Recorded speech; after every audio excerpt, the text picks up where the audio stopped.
Okay, praise the Lord. Kumusta ang mga kapatiran? Salamat sa Panginoon na tayo ay binibless niya lagi tuwing Sunday na nagkakaroon tayo ng pagtitipon kahit nasa online man lang at nagkakasama tayo sa ating pananampalataya. Ngayon naman ay dumako tayo sa ating pag-aaral ng salita ng Diyos. Ang topic ko ngayon ay tungkol sa worship. Praise God. Marami na tayong napag-aralan about worship at nag-worship na rin tayo sa Panginoon, pero mas maganda rin yung paminsan-minsan ay mariremind tayo uli kung bakit tayo nag-worship, ano bang kahalaga ng pag-worship, at para maging part ng life natin ito talaga. So, ano ba talaga ang ating naintindihan about worship? Is it important to worship God? Mahalaga bang i-worship natin ang Lord? At bakit ba kailangan natin sambahin ang Panginoon? So ito yung ating mga katanungan. Una sa lahat, i-define natin what is worship. Ano ba ang pagsamba? Sa Greek word, ang worship ay proskonio. P-R-O-S-K-O-N-I-O. Proskonio. Ang konyo, K-O-N-I-O, ang ibig sabihin is kiss, na paghalik. Yung pros naman ay, ibig sabihin nun ay where to place the kiss. So proskonyo is where to place the kiss. So parang, iba pag nagkikiss tayo ay nagkikisahan, nagbi-bless. It's a sign of worship, is a sign of reverence. Yan. So, worship is an expression of love and adoration to God. So, pag nag-worship pala tayo, ini-express natin yung ating pagmamahal at ang ating pagsamba sa ating Panginoon. Kasi posible na may mga ina-admire tayong tao pero hindi naman natin sila minamahal. Pero pag sinasabi natin na nag-worship tayo sa Lord, ay ina-admire natin and at the same time minamahal natin. Diba? Marami tayong mga ina-admire ng mga tao pero hindi naman natin sila minamahal, hindi naman sila natin kaano-ano, na ina-admire mo lang na magaling siyang kumanta or magaling siyang sumaya, whatever, pero we don't love them. But for God, pag sinabi natin na sinasamba natin siya, ay talagang minamahal natin siya at we are also adoring God. It is giving our highest respect, reverence, and acknowledging the worthiness of God. So yung ating pinakamataas na respeto, reverence, pagtalaga sa Panginoon at ang ating pag-acknowledge ng ang Diyos ay karapat-dapat. It can be expressed only with the giving of our whole heart and life to Him. So pag binigay natin talaga ang buong puso at ating buong buhay, doon lang natin ma-express ang totoong worship. Sabi doon sa Mark 12 verse 33, to love Him with all your heart, with all your understanding, and with all your strength, and to love your neighbors as yourself is more important than all burnt offerings and sacrifices. So ito, ano bang sinasabi ng Panginoon? Ang mahalin daw natin ang Panginoon ng buong puso, ng buong pangunawa natin at ang lahat ng ating lakas. Mamahalin din natin yung ating mga kapwa. Kung paano natin minamahal ang ating sarili ay mas importante yon kaysa sa mga burnt offerings and sacrifices. Ano ba yung burnt offerings and sacrifices? Noong Old Testament times, ang mga Hudyo ay inutusan ng Panginoon na ang kanilang worship, ang kanilang pagsamba sa Panginoon ay sa pamamagitan ng kanilang pagsusunog ng mga hayop. Parang sacrifices nila ito, offerings at sacrifices nila ito. Pero sabi ng Panginoon, mas higit pa yung pag nag-worship tayo sa Panginoon at minamahal natin yung ating kapwa, ay mas higit yon kaysa sa pag-aalay natin ng mga burnt offerings and sacrifices. So, doon naman sa Isaiah 29 verse 13, sabi ng Panginoon doon, these people come near to me with their mouth and honor me with their lips, but their hearts are far from me. So ito naman sinasabi ng Panginoon, ito yung mga taong magpapaimbabaw. Sila yung nagpupuri sa Diyos sa pamamagitan ng kanyang mga bibig, no, sa kanilang boses. Pero ang puso nila ay malayo sa Panginoon. ito yung worship nila na gawa lang ng tao. It's fleshly worship. Hindi totoo. Fake na worship yan. Ang worship na gusto ng Panginoon ay ito sinasabi sa John 4:23 and 24. The Father is seeking such to worship Him in spirit and in truth. Ang hinahangad na pagsamba ng Diyos ay ang pagsamba sa espiritu at katotohanan. Sa Tagalog, ganito ang pagkasabi. Subalit dumarating na ang panahon at ngayon na nga na ang mga tunay na sumasamba sa Ama ay sasamba sa Kanya sa espiritu at katotohanan, sapagkat ganyan ang uri ng pagsambang kinalugdan ng Ama. Ang Diyos ay espiritu, kaya dapat siyang sambahin sa espiritu at katotohanan. So, ito ang hinahanap na pagsamba ng Panginoon, yung sasambahin natin siya sa espiritu at katotohanan. Ano ba yung sinasabing sasambahin natin siya sa espiritu at katotohanan? Yung pagsamba natin ay based on the Word of God, because the Word of God is truth. Hindi based sa ating sariling kalooban, hindi based sa gawa-gawa ng tao, mga doktrina ng tao, kundi based sa salita ng Diyos. Based sa katotohanan ng salita ng Diyos, ng espiritu ng Diyos. Ito ang tunay na pagsamba na hinahangad ng Panginoon. Yung pagsamba sa pamamagitan ng espiritu ng Diyos na tinanggap natin. Kasi pag wala tayong espiritu ng Diyos, hindi tayo makapagsamba ng totoong pagsamba. Magiging fleshly lang ang pagsamba natin. Kaya kailangan yung espiritu ng Diyos ay nasa sa atin at katotohanan ayon sa salita ng Diyos at hindi ayon sa laman. Ayaw ng Diyos ang pagsambang bukang bibig lang, subalit wala naman sa dibdib. Hindi bukal sa puso. Ayaw ng Diyos ng pagsambang paimbabaw. Gusto niya yung mula sa puso. Amen? So, I hope na maliwanag sa atin kung ano ang tunay na pagsamba, ano ang tunay na worship, no? Yung expression ng ating pagmamahal sa Panginoon, adoration, giving our highest respect, reverence, and acknowledging the worthiness of God. Yung pagsamba na sa pamamagitan ng espiritu at katotohanan, yan ang pagsambang nais ng Panginoon. Ngayon, bakit kailangan nating sambahin ang Panginoon? Why should we worship God? Bakit kailangan bang worshipin ang Panginoon? Number one na dahilan kung bakit natin sambahin ang Panginoon is because of who He is. Dahil kung sino ang Diyos. Kapag nagpapasalamat tayo at nagpupuri sa Diyos dahil sa mga ginawa niya sa ating buhay, yun ang tinatawag na we praise God for what He has done to our lives. But kapag sinasamba na natin ang Panginoon, wino-worship na natin ang Panginoon, hindi lang dahil sa mga ginawa niya sa atin, kundi kung sino talaga siya. Sino ba ang Panginoon sa atin? God is our Creator. Let us worship God because He is our Creator. Sabi sa Genesis chapter 1 verses 1 and 2, in the beginning God created the heavens and the earth. And sa verse 26, God created us according to His image and in His likeness. So He is our Creator. Siyang may likha ng langit at ng lupa at lahat ng meron sa daigdig na ito. At siya rin ang may likha ng ating buhay. Kaya karapat-dapat lang nasambahin natin ang Diyos dahil siya ang dakilang manlilikha. We should recognize that He is also Lord. So, iyan din ay isang bagay na dapat nating sambahin ang Panginoon kasi hindi lang siya Creator, but He is also Lord. Which means, pag siya ang Lord, He has the right to do what He wants to do.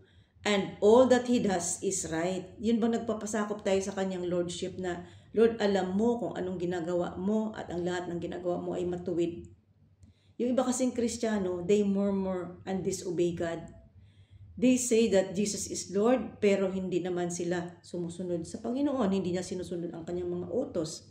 Instead, may mga sarili silang kalooban, may sarili silang rason at interpretasyon sa Biblia o sa mga kalooban ng Panginoon. So, hindi tama yung ganun. Pag sinabing Lord siya, nagpapasakop tayo sa Kanya. God is not just our Creator, but He is also our Lord.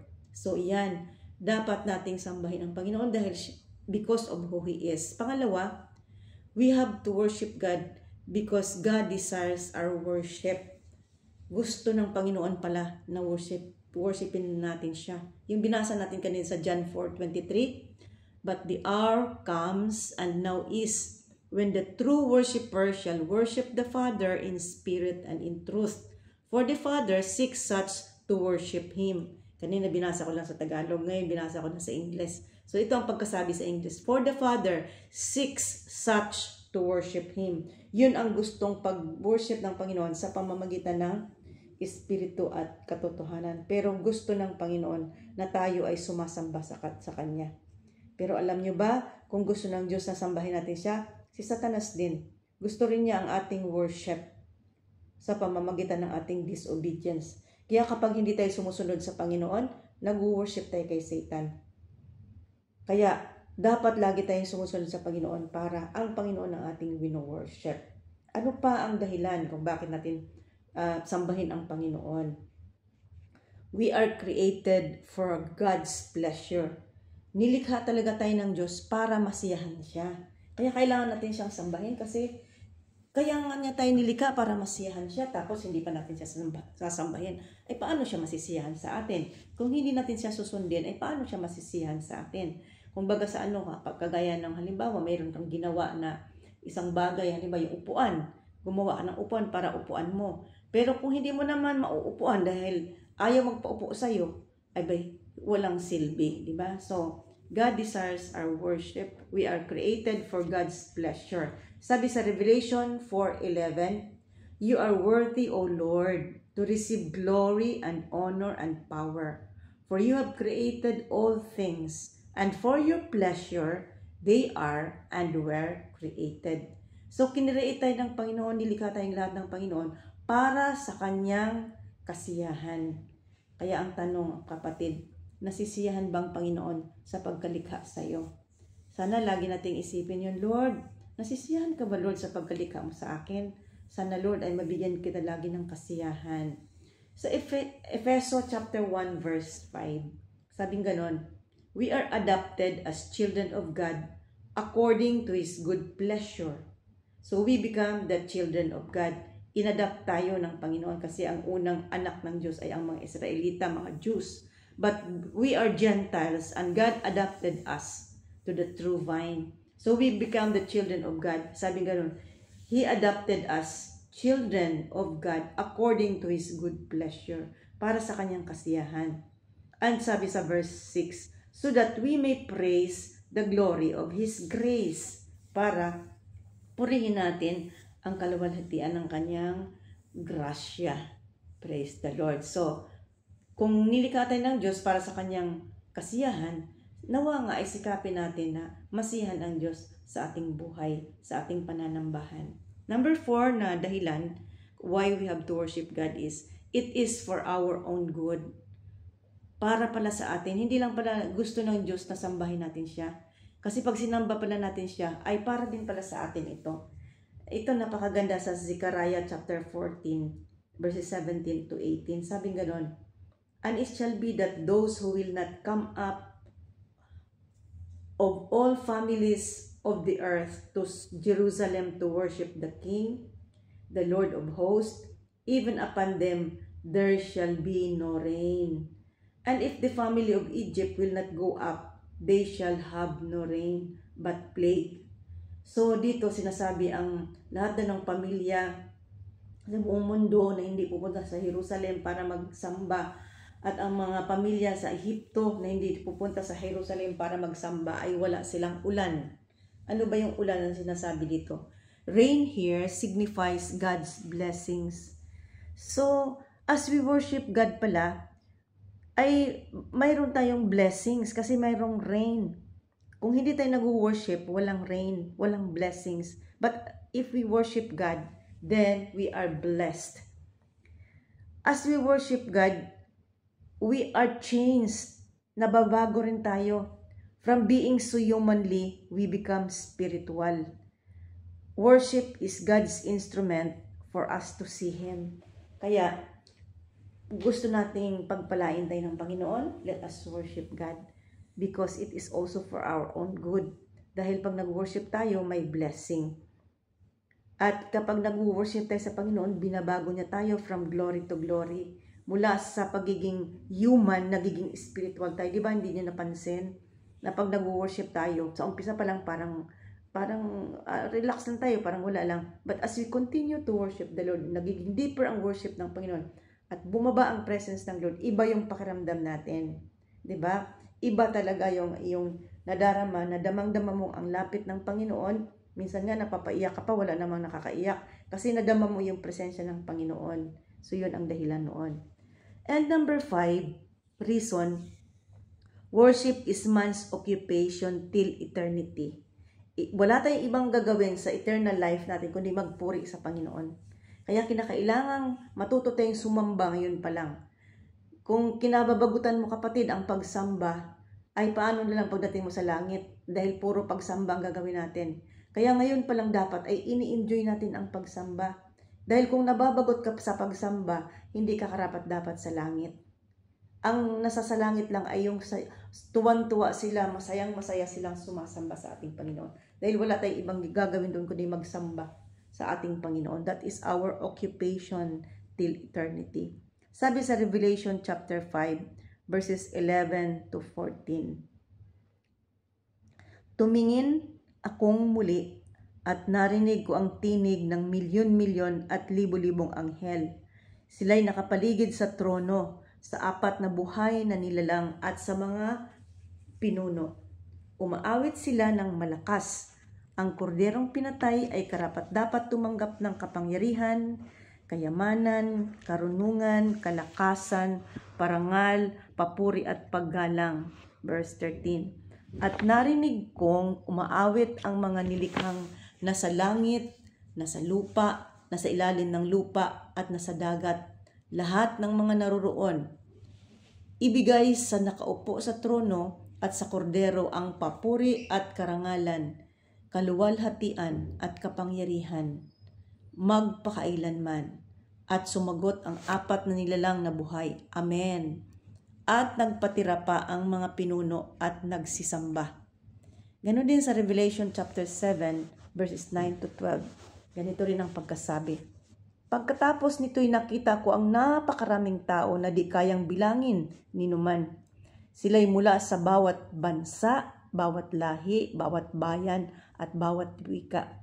Nakatayo sila sa harap ng trono at ng kordero, nakadamit ng puti at may hawak na mga palaspas. Sinasabi nila ng malakas, ang kaligtasan ay nagmumula sa kordero at sa ating Diyos na nakaluklok sa trono. Tumayo ang lahat ng anghel sa palibot ng trono, gayon din ang mga pinuno at ang 4 na nilalang na buhay. Sila'y nagpatira pa sa harap ng trono at sumamba sa Diyos. Sinasabi nila, Amen. Sa ating Diyos ang papuri, kaluwalhatian, karunungan, pasasalamat, karangalan, kapangyarihan, at lakas magpakailanman. Amen. So, dito nakikita natin na ang nasa langit, silang lahat ay nagpupuri. Galing daw sa iba't ibang bansa, iba't ibang lahi. So, ibig sabihin, lahat ng tao galing sa mundo na nandoon sa langit, sila ay nagpupuri sa banal na Diyos. So, napakahalaga na purihin natin ang Diyos kasi dahil siya ay Diyos, siya ang Creator, siya ang ating Lord, at nais ng Panginoon ang ating pagsamba. Nilikha niya tayo para sambahin siya. Ito ay para din sa ating kabutihan, at ang pagsamba pala ay ating gawain sa eternity.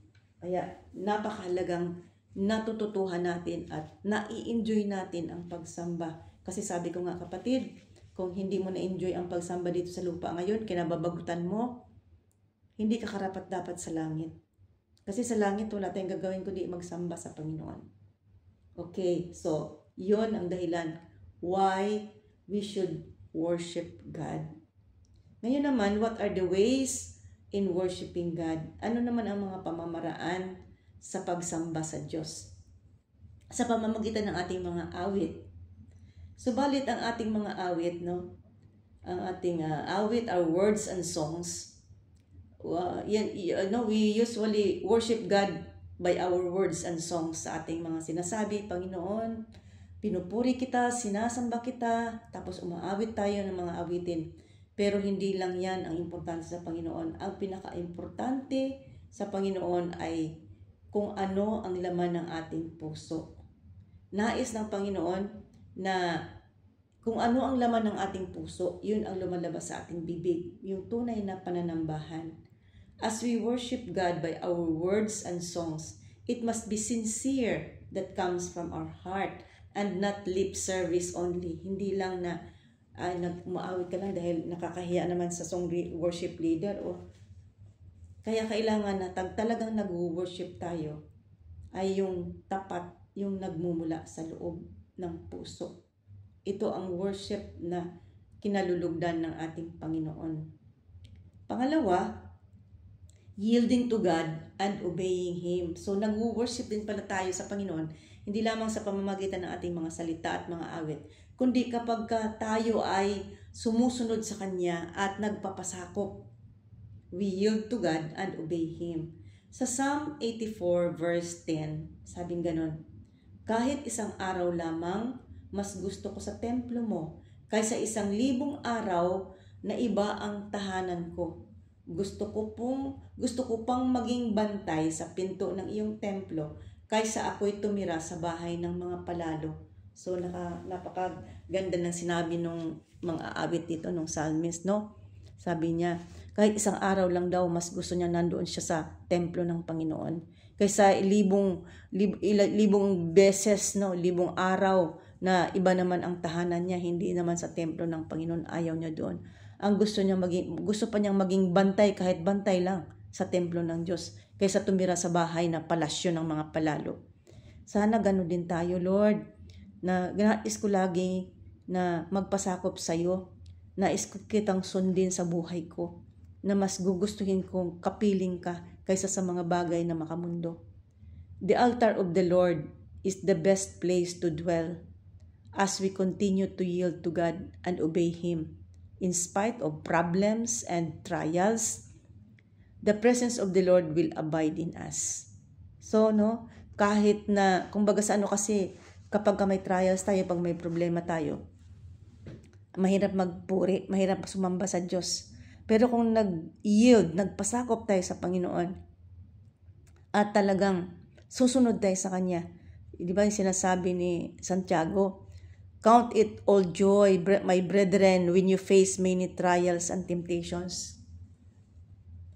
Count it all joy daw. So, mahirap mag-rejoice kapag may mga trials. Pero kung nag-yield tayo sa Panginoon at susunod tayo sa Kanya, yung ating pananambahan ay tunay na karapat-dapat, ay katanggap-tanggap sa Diyos. Yung sacrifice of praise. Yung sacrifice of praise, ito yung masama ang loob mo, o kaya nagagalit ka, discourage ka, basta't punong-puno ka ng problema, pero nakuha mo pa rin magpuri sa Panginoon, sumamba sa Kanya. Ito yung sacrifice of praise and worship. Kasi hindi mo feel na mag-praise and worship sa Panginoon, pero naalaala mo na karapat-dapat ang Diyos purihin sa kabila ng iyong mga pagsubok na dinadaanan, sa kabila ng mga sakit na dinaramdam. Nakita natin na ang Diyos ay karapat-dapat pa ring purihin at sambahin. Gusto kong magpasakop sa iyo, Panginoon. Naniniwala ko ang pamamaraan mo ay tama. Ang pamamaraan mo ay mabuti, Panginoon. Kaya nagpapasakop ako sa iyo at susunod ako. Kapag ganoon yung ating puso, matutuwa ang Panginoon. Nasa sentro tayo ng Kanyang kalooban. Ang presensya ng Diyos ay nasa sa atin at hindi niya tayo pababayaan. Ang ating mga problemang yan ay lilipas dahil ang Panginoon ay kasama natin. Sabi naman sa Psalm 84 verse 6, as they pass through the valley of Baca, ang pronunciation ito, Baca o Baca, they make it a place of spring. Valley of Baca means valley of tears. Yon. Isang bundok, ay isang lambak sa Baca, no? Ay sabi ganoon, it means valley of tears. Ibig sabihin, ito yung nakakaiyak, problema. Kapag dumadaan daw sila sa Valley of Baca, they make it a place of spring. Yung grabe yung kanilang luha. Place of spring na parang spring na yung luha nila. So, even if we undergo pains and our needs unmet, if we keep on worshiping God, then after the valley of tears, there is strength to strength. Kasi doon sa verse 7, ang kasunod no verse ng Psalm 84:6, yung binasa ko kanina, yung kasunod na verse 7, they go from strength to strength. So, sa Tagalog, sabang ganun, habang sila'y lumalakad, lalo silang lumalakas. Batid nilang nasa Sion ang Diyos nilang hinahanap. So, they go from strength to strength kasi alam nila na matatagpuan nila ang Panginoon na kanilang hinahanap. Kaya, as we yield and obey God, hindi tayo malulugmok sa mga trials sapagkat sasamahan tayo ng Diyos. Habang daw tayo naglalakbay o lumalakad sa trials, lalo tayong lalakas kapag tayo ay nagsasamba sa Diyos. Pero kung tayo ay nagmumurmur, tayo ay naghihinagpis, ay lalo tayong manghihina. Iyon kasi ang sekreto para malagpasan natin ang mga problema. Para lumakas tayo at hindi tayo madaig ng mga problema. Yung papuri at pagsamba sa Diyos. Yun ang sikreto. Kaya mga kapatid, ugaliin natin na kapag ka mayroong problema, mayroong mga persecution, may mga trials, sa halip na magmurmur tayo, sa halip na magmaktol tayo, maghinagpis, maglaminta, sa halip ay magpuri tayo at sumamba sa Diyos. Dahil kapag ka naglamenta tayo, nagmurmur, puro negative yung ating nasa puso, nasa mga bibig na lumalabas, lalo tayong manghihina. Lalo tayong mawawala ng pag-asa. Lalo tayong malulugmok. Pero kapag ang ginawa natin, nagpuri tayo at sumamba sa Panginoon, alam nyo, lalakas ka. Magkakaroon tayo ng lakas, ma-overcome mo kung ano man yung feelings mo doon sa sitwasyon, ma-overcome mo pati yung sitwasyon, magiging maganda ang lahat sapagkat ang Diyos ay mabuti. Kaya mag-yield tayo sa Panginoon at sumunod tayo sa Kanya. Pangatlo, worship is bowing down and kneeling to God because He is good. So mga pamamaraan ito, no? Sa pamamagitan ng ating mga salita at mga awit, sa pamamagitan ng pagpasakop sa Diyos at pagsunod, pwede sa pamamagitan ng ating pagluhod at bow down sa Panginoon. Bakit tayo lumuluhod sa Diyos at nagpapatira pa? Kasi ang Diyos ay mabuti. He can make all things work together for good. Diba? Sabi doon sa Romans 8:28. Diba pagka ang dami-dami mong blessing, namamangha ka sa ginawa ng Diyos, napapatira pa tayo, napapaluhod tayo sa harap ng Panginoon, lalo na in reverence and awe. Kapag ka bumababa ang presensya ng Lord sa worship, di ba napapaluhod tayo, minsan napapatira pa tayo, kasi naramdaman mo ang presensya ng Panginoon. Sabi sa Psalm 95 verses 6 and 7, "O come, let us worship and bow down. Let us kneel before God, before the Lord our Maker. For He is our God, and we are the people of His pasture, and the sheep of His hand." So we bow down to God in complete surrender. Nagpapatira pa tayo sa Panginoon in complete surrender. Lord, di ba may mga may mga ibang lahi na pagkaharap nilang ibang tao, nagbabow down sila. Panay ang bow down? Yung mga Japanese at iba pang lahi, nagbabow down sila, parang ina-acknowledge kanilang na nagbibigay sila ng reverence sa tao. So tayo, we can bow down and kneel to God as we feel the presence of the Lord. Talagang napakabuti ng Panginoon na sa sobrang katuwaan natin ay napapatira pa tayo. Lord, talagang karapat dapat ka tumanggap ng mga papuri at pagsamba. At ang pang-apat na paraan paano mag-worship sa Panginoon. Worship is submitting to God as a servant. Submitting to God as a servant. Magpapasakop tayo bilang servant. Ano ba yung servant? Sa unang servant to his master, doulos, sabi sa Greek word doulos. Noong unang panahon, ang servants ay wala silang karapatan sa kanilang sarili. Ang mga servants noon ipinagbibili, binibili at ipinagbibili. Wala silang karapatan sa kanilang sarili kahit sa kanilang buhay. Kung magagalit ang master at gusto niyang ibenta, magagawa siya. Magagawa niya ito. Kung nagalit ang master niya at gusto siyang patayin, magagawa niya ito nang walang pananagutan. Kasi kanya yung servant. Ganon ang servant noong unang panahon. Wala silang karapatan sa kanilang sariling buhay. Kung ano man ang gustong gawin ng kanyang master ay magagawa. So sana sa atin, no, we need to have that servant-like attitude. That dying to self and doing what God wants us to do.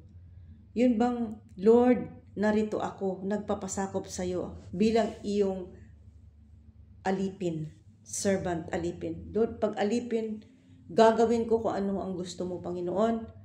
Hindi ako, Panginoon, magtatanggi, kundi kung ano ang sasabihin mo ay gagawin ko. Dying to self, ibig sabihin ng dying to self, hindi na ang sarili mong kalooban ang masusunod, kundi ang kalooban ng Panginoon. Hindi na yung sarili nating gusto ang ating susundin at ang ating ipaglalaban, kundi ano ang kalooban ng Panginoon. And as we die to self, alam niyo kung ano nangyari sa atin? Nagkakaroon tayo ng sanctification. Ano ba yung sanctification? Nalilinis, na tayo ay set apart for God's work. So, sanctification is the result of dying to self. Kaya napakaganda na talagang we have to die to ourselves so that we will be sanctified from glory to glory. Maalis yung mga infirmities sa ating buhay. When we say Lord, it means everything has been surrendered. For if Jesus is truly Lord, then everything in us belongs to Him. Pag sinabi natin Lord, Panginoon, Siya ang may-ari sa atin. Lahat ng kung ano meron tayo ay pag-aari niya. Iyon ang dapat. Pag-aari niya ating katawan, pag-aari niya ating kaisipan, pag-aari niya ating damdamin, ang ating kabuhayan, ang ating oras, ang lahat lang mayroon tayo pag-aari niya. It's not proper to say, Lord, I surrender this area of my life to you, but not this one. Kasi meron tayong, although hindi natin sinasabing ganyan, pero may mga times na madali nating isuko sa Panginoon yung areang ito. Pero yung areang ganito, hindi natin maisuko. Halimbawa, Lord, isinusuko ko sa iyo ang aking buhay. Isinusuko ko sa iyo ang aking oras. Okay, Lord, ako ay magbibigay sa iyo ng aking oras. Every Sunday, ako ay magsisimba, Panginoon. Inaalay ko sa iyo. Pero, hindi yung iba. Halimbawa, ayaw mong isurrender yung mahal mo sa buhay. Ayaw mong isurrender yung trabaho mo. Ayaw mong isurrender yung pera mo. So may mga ganon. Pero sana tayo, bilang mga anak ng Diyos, ay tunay ngang isuko natin sa Panginoon ang lahat-lahat sa ating buhay. Kasi siya nga ang Panginoon. So as we submit to God like a servant submit to his master, mabibless ang Lord, matutuwa ang Lord sa ating mga buhay. So mga kapatid, itong mga pamamaraan sa pamamagitan ng ating salita at mga kanta, sa pamamagitan ng ating pagsuko sa Panginoon at pagsunod, sa pamamagitan ng pagpatira pa at pagluhod na sinasamba natin ang Panginoon, at sa pamamagitan ng pagpapasakop bilang isang alipin sa kanyang Panginoon. Pag sinasabi natin, Panginoon, ikaw ang aking Panginoon, ikaw ang masusunod. So mga kapatid, napakaganda talaga na natutuhan nating mag-worship sa Panginoon. At hindi lang basta natutuhan, kundi ipapractice natin.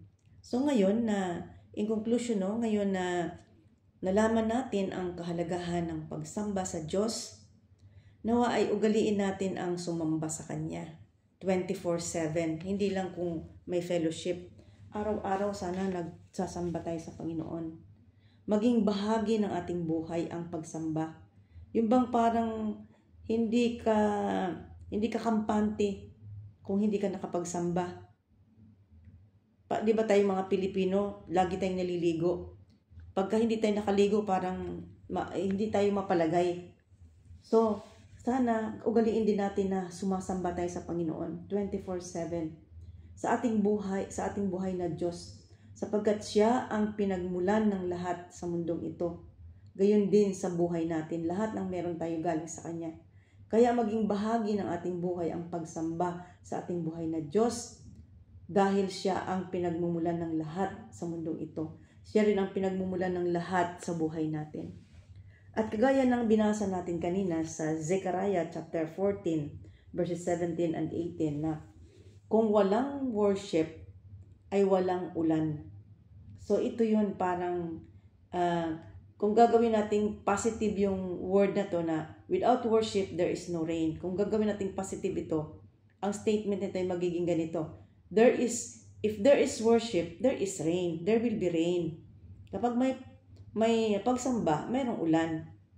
So, ang magandang illustration nito ay ang cycle ng tubig. Di ba yung tubig, may cycle ito? Yung water na nagmumula sa ocean, sa rivers, sa sea, sa lakes, nag-evaporate yan. At pagka nag-evaporate yan, nagiging cloud siya. At pag naging cloud na siya at mabigat na, babagsak uli yan sa lupa na ulan. So that fills the ground. So yun ang cycle. So when we worship God, it is not really God who benefits. Hindi lang talaga si Lord ang nagbe-benefit. But it is the one who worship Him. Tayo yon. That's why we need to worship God in all circumstances, no matter what. Kasi tayo rin pala ang nagbe-benefit kapag tayo ay nag-worship sa ating Panginoon. So mga kapatid, let us really worship God in spirit and in truth 24/7. Ugaliin natin, at ito talaga ini-encourage kong bawat isa sa atin. Pag may problema, pag mayroong negative na nangyayari, huwag magpadala sa kaisipan mo.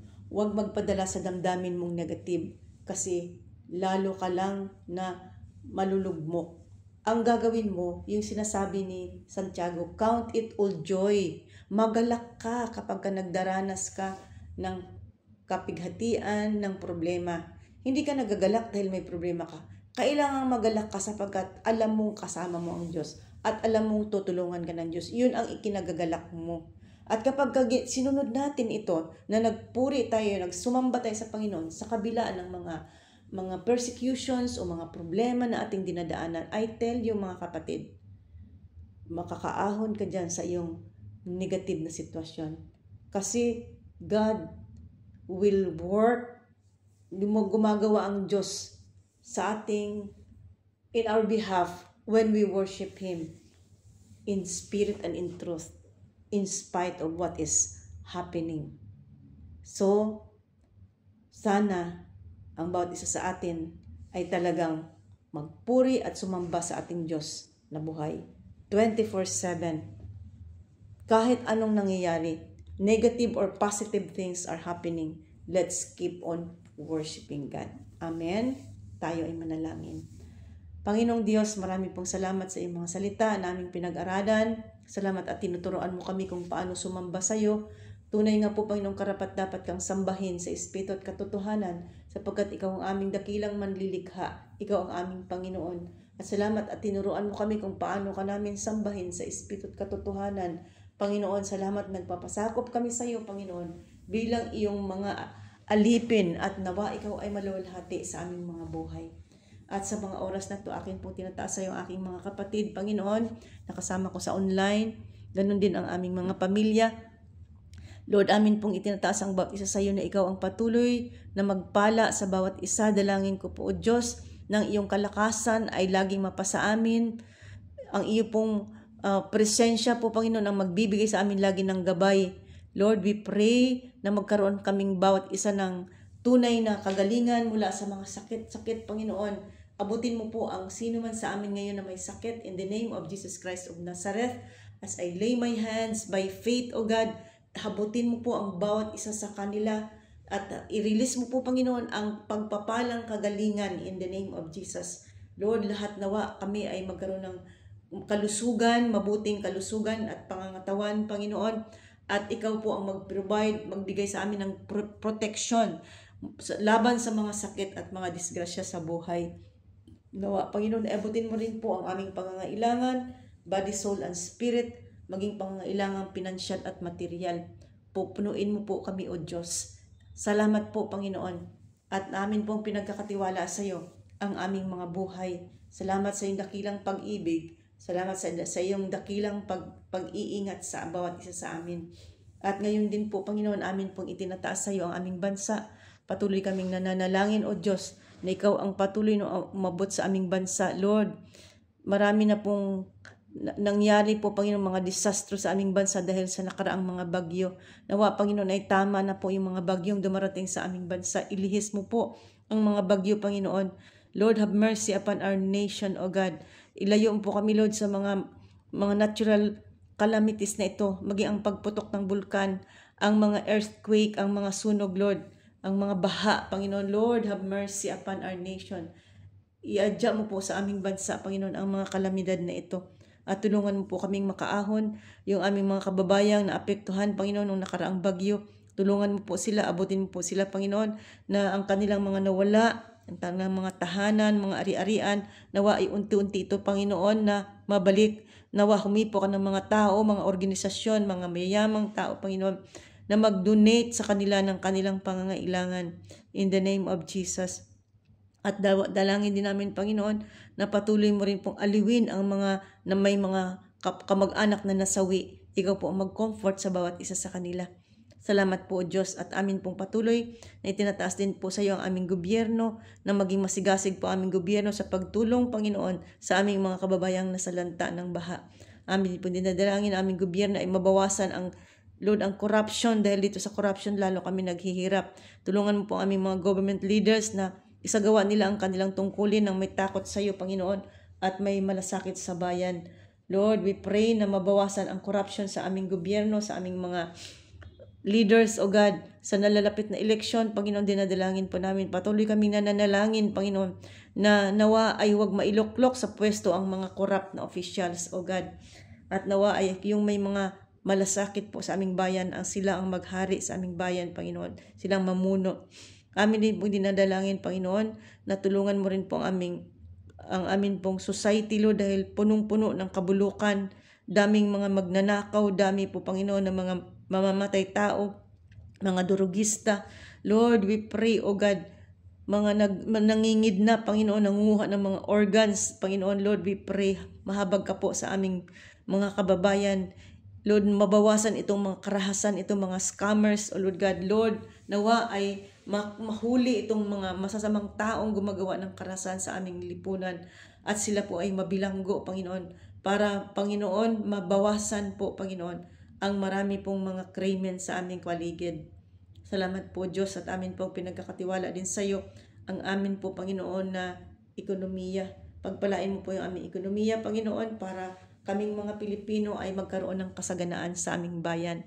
Salamat po, Diyos, at amin pong pinagkakatiwala sa iyo ang aming usapin sa West Philippine Sea.